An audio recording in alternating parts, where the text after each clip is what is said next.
What's up, YouTube out there? Troy to the Max Extreme here. And Ghost Hunter Dave. And we are continuing our Watchmen coverage. It never ends, Troy. It never ends. We're continuing out so much that we're just getting Watchmen-adjacent titles. That's right. The multiverse. That's right. The parallel realities. That's right. So many questions. So it many never answers. ends. We don't have any of them, but they're out there somewhere, man. That's right.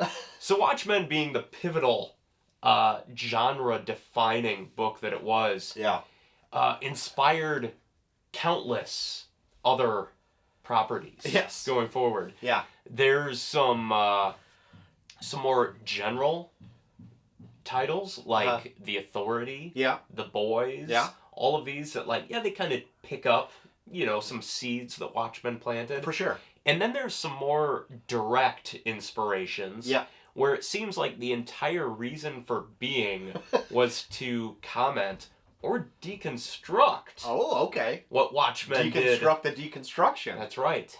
So they reconstructed. Very good. Yeah. Why are you Alan Mooring me right now? You're like doing witchcraft. Look into my your rings? Snake rings. But we're gonna take this as an opportunity. Think of it as the back matter to our Doomsday Clock watch. The little additional material at the end of the issue. Right. To look at a couple notable Watchmen. I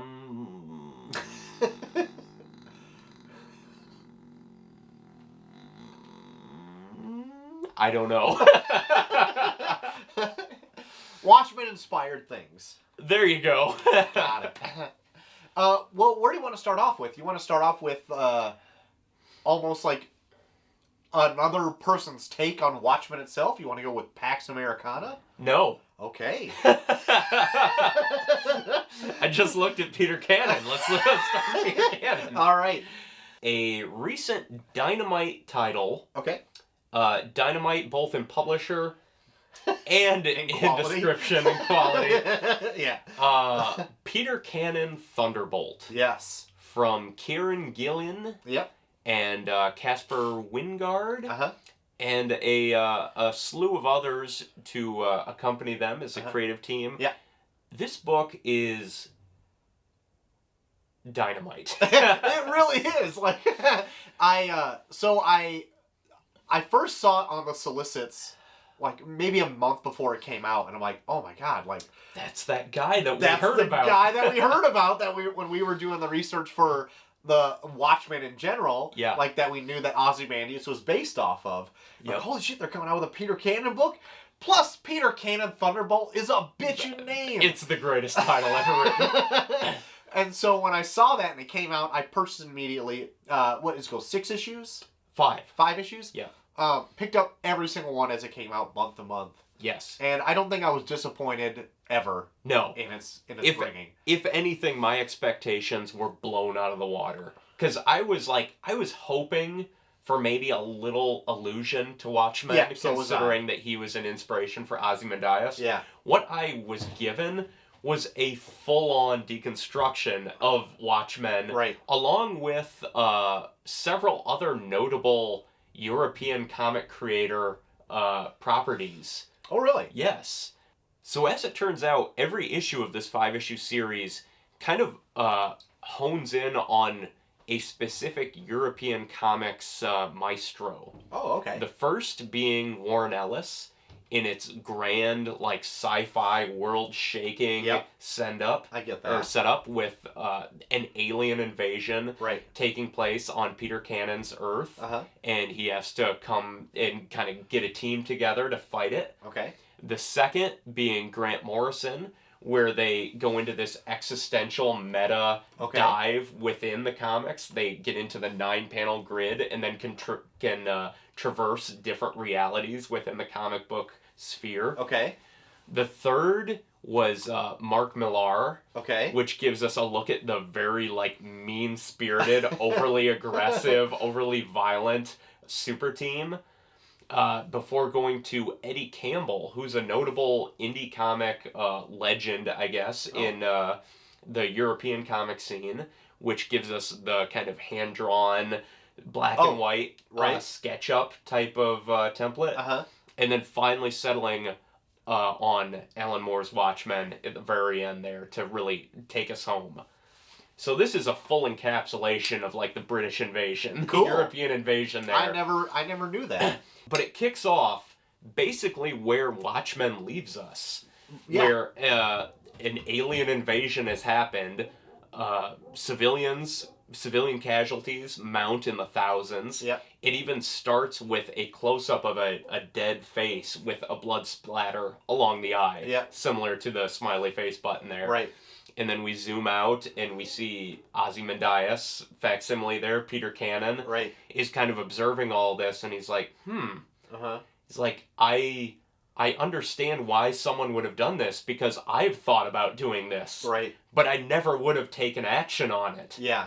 And we come out further to realize that there is another universe, another world's version of Peter Canon, right, who has put this into action. Right. And he's essentially the Ozymandias of this book. Yes.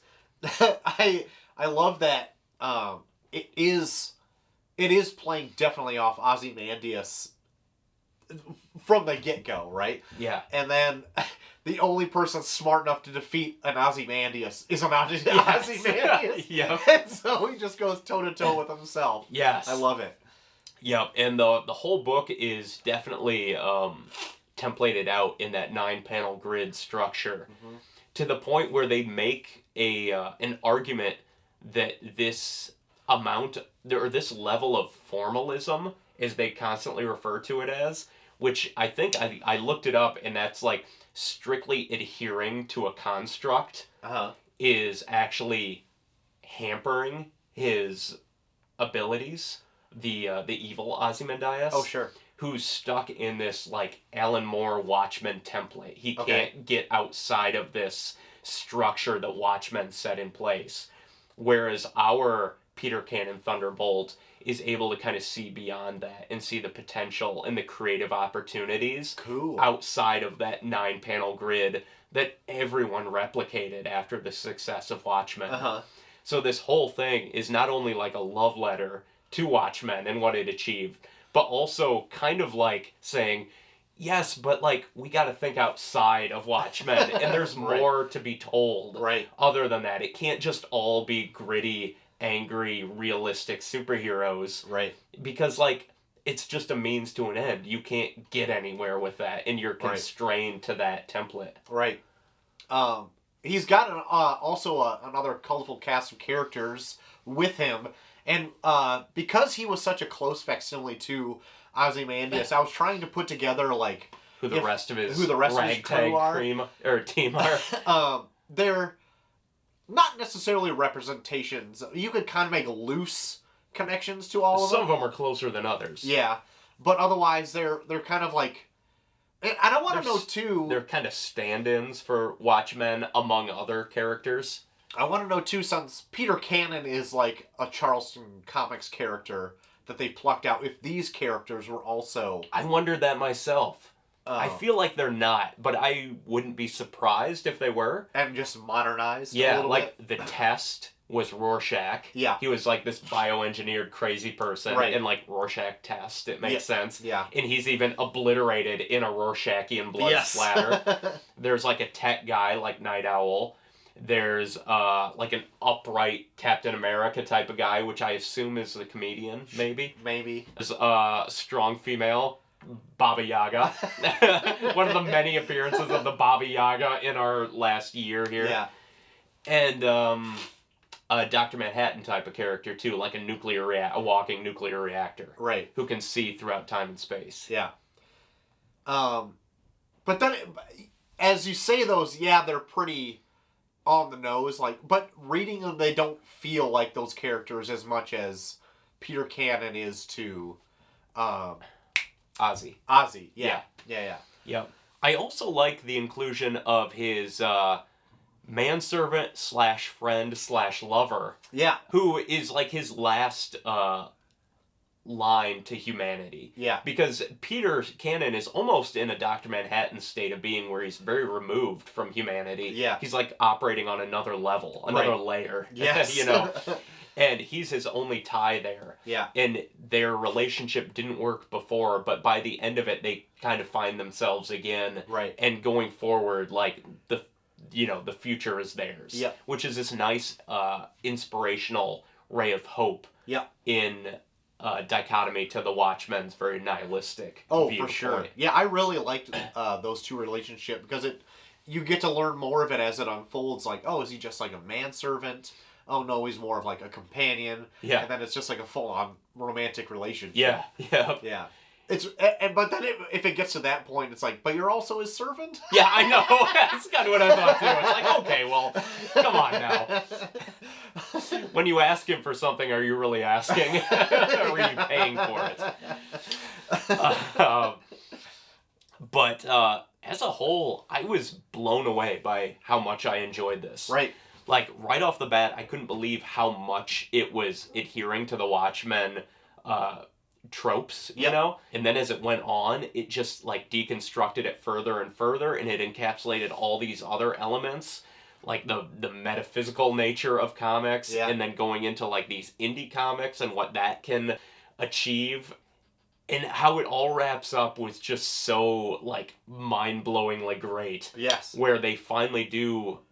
both Peter Cannons from alternate realities come face to face.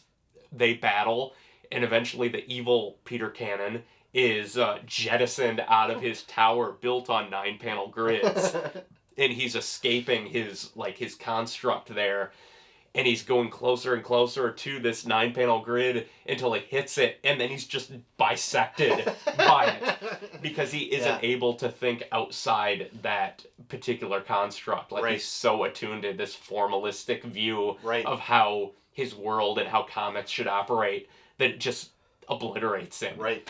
And it's like, no, man, you gotta think outside the box. Yeah. It was a very, very pleasant surprise to something I bought off of the name only. Yes. Granted, it's done by, like, pretty well-known creators already.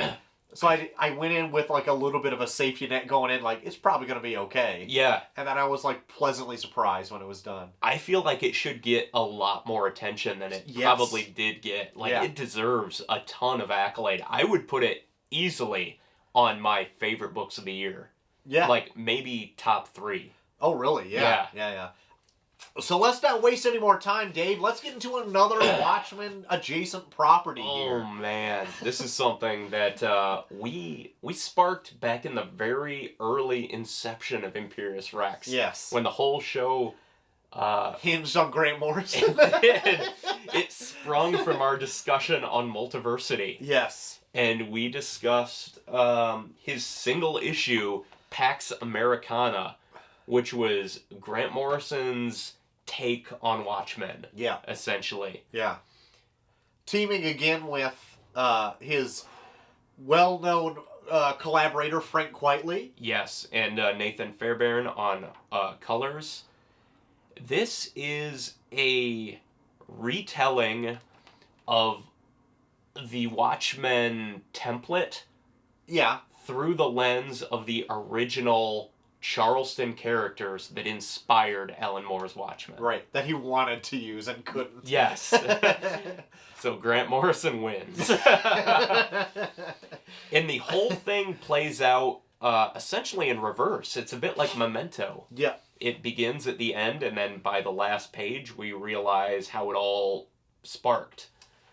And it starts with an assassination of the President of the United States holding up a peace flag, which is in flames on the cover, and it does a typical Watchmen pan back over an 8-panel grid rather than the 9, because throughout this, Grant Morrison has a fixation with 8, the infinity sign, which is prevalent through this issue and every other work he does. I wonder if it was just another dig at Alan Moore's, like, I can do it one less panel. I can do it, mate. But man, to watch this unfold and to see like 3 full pages dedicated to just this like slow-mo reverse assassination is astonishingly well done. Yes. So gruesome. Like the obliteration of the president's jaw, zooming up through the barrel of the gun as the Peacemaker, who's the stand-in for the comedian, I believe, leaps out of his hot air balloon and pulls the trigger. Yeah. And then we flash back to him being interrogated, and we find out, like, what is happening in this? Yeah. I thought you were going to go on. No, that was a full question. What is happening, Troy? That's a good question, Dave, because, like, even on another reread of this, like, I feel like I should have spent way more time on it. Because once it gets really into it, like, it's something that you really kind of need to pay attention to. And every time I breeze through it thinking, like, I'll pick this up, and I don't. No. I don't think there's, like, a wasted page in this entire thing. And these are, like, oversized issues. I think they're 40 pages. But it is, I guess, like, if I can sum it up, I'll try to. It's the story of the president attempting to bring back superheroes into a world which has since outlawed them. They've passed, like, the Keene Act, for lack of better terms. Yeah. And all these costumed adventurers, like Blue Beetle and The Question, which are the Night Owl and Rorschach inspirations, and many others, have been relegated to, like, having to operate in the shadows. Yeah. And the president's secret weapon on this was Dr. Manhattan, who in this is Captain Atom, who has the power to alter reality, to change events, and ultimately save the world, save his own assassination, which he constructed to both give this opportunity for Dr. Manhattan to show superheroes are a necessity, and also to pay for his own sins, because as a child, he stumbled onto the original superhero, Yellow Jacket, his father, and accidentally killed him. My goodness. Going through this, like, I am just enamored with Frank Quitely's art. Like, the whole scene where they're just traversing a room in different points in time. God, yeah. And it's like full page spread of like 32 panels. Yeah. Which is happening at multiple points in time. And Peacemaker is talking to now I don't know. I can't remember her name. His wife, his girlfriend. But then the Question is also traversing the room at different points in time. Investigating the murder of her. But the layout of the room is all there, but in every panel it switches between times. Oh yes, my God. There's 3 different time periods. There's Peacemaker talking with his wife being murdered, and the Question investigating the murder, all in a full page spread. And there's also different panels in this where it's kind of done the same thing, where Quitely like lays out like a staircase or whatever, and they're all like traversing down the staircase, all different panels. The movement of this book is, bar none, some of the best I've seen ever. Not only that, but Morrison's script relates to that perfectly, because there's moments where he says, like, one door closes, another door opens. They walk through a door at the top of the page. Yeah. Then he says, everything goes into reverse. They backtrack and go down. The country's hit rock bottom. Now they're at the bottom of the page. The pressure for change is unstable. He's pushing a button. Like, every single thing has a visual representation. Just like how Moore was so adamant on, like, the wordplay throughout Watchmen. Uh-huh. And even this, like, this, among others, does the 8 type of visual line as you're reading it. And many other pages do that, too, where there's, like, constantly this literal 8 like that your eyes 8. Make as you read through it, which is the symbol of that algorithm 8 that the president is alluding to through this whole thing. the work on this issue alone, I'm trying to think back when Multiversity came out.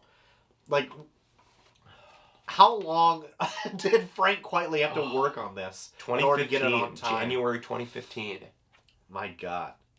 I feel like this is the only thing he did that year. Probably so. Yeah.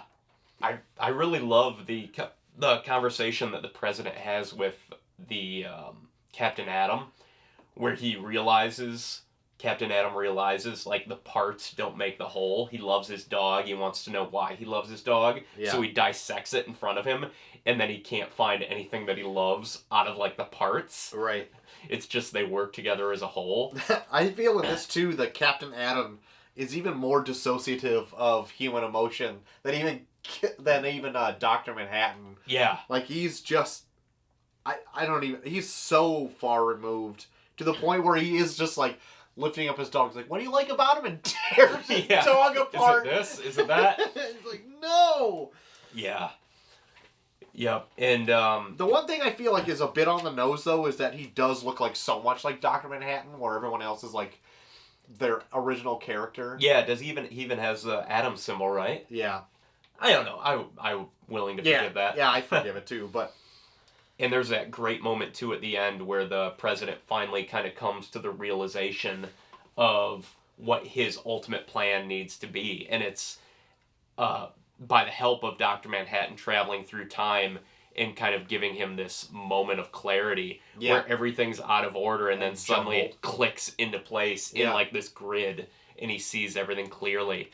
And then it also backtracks into his past where we get the full realization that as a child... he inadvertently killed his father, shot him in the head, and his father had this domino mask, and then the kid pulls it up, and we get that algorithm 8. Yeah. That 8 there with the bullet hole dead center in the middle. Yeah. Just driving the point home. So this whole thing, he's been trying to atone for his sins against his father, but also save the world. It is so much to pack into 40 pages. Yeah. That, like, the fact that it works on any level is astonishing. And it works on every level. It works on levels that I can't even comprehend. It's a lot to ask for one issue. Because let's say you're just reading Multiversity as you get it as a trade. Yeah. You get to this one, you're like, I know. Yeah.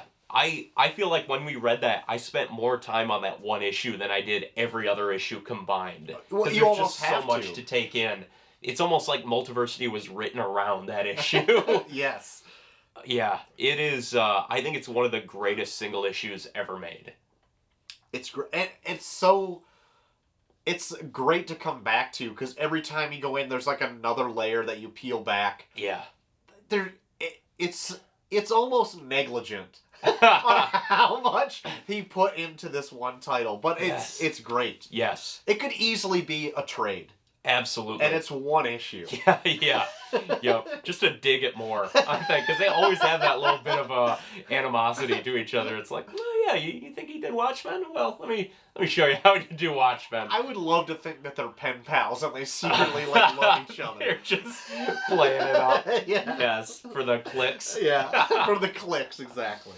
And then last on our Watchmen adjacent episode, rounding out our back matter, is Denny O'Neil's The Question, number 17. Yeah. In which the question, I should preface by saying this issue is called A Dream of Rorschach. The Question hops on a plane and decides to read Watchmen. He picked it up at an airport. He did, yep. And he just kind of like peruses it and he's like, this one character, Rorschach. Maybe a bit over the edge, maybe a little bigoted, and he sure as hell is angry, but he does have moves.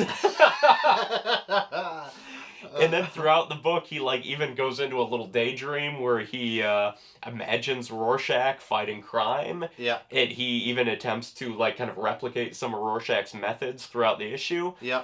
But overall, it was just kind of this nice little call out yeah. to Alan Moore, which it came full circle there. The Rorschach appearing in the question, obviously an inspiration for Rorschach. Yeah. It was nice to see. It's pretty fun. Not a whole lot to take away from it, but it seems worth noting. It was like 3 pages out of the whole issue. Yeah. But it was pretty fun. I really liked that. Mm-hmm. So is there any other Watchmen-adjacent titles that we should be aware of? Let us know in the comments down below, and we'll check those out for sure. That's right. Or at least any that are as on the nose as these two here. Yes. Where obviously there's plenty that's been inspired. It was an inspiring era of comics. For sure. But Peter Canon and Pax Americana, I think, go above and beyond right. the line of duty there. The question straight up had Watchmen in it. Yes. Yeah. So, it gets a pass on this one. It's a fun little nod. But let us know down below. But until next time, I've been Troy to the Max Extreme. And I've been Ghost Hunter Dave. And this has been IMPERIUS REX and concludes our Watchmen coverage for a while. I'm assuming forever. I think we've put the final word down on it. We've closed the door. We've put the nail in the casket. It's done. We've thrown the comedian out the window.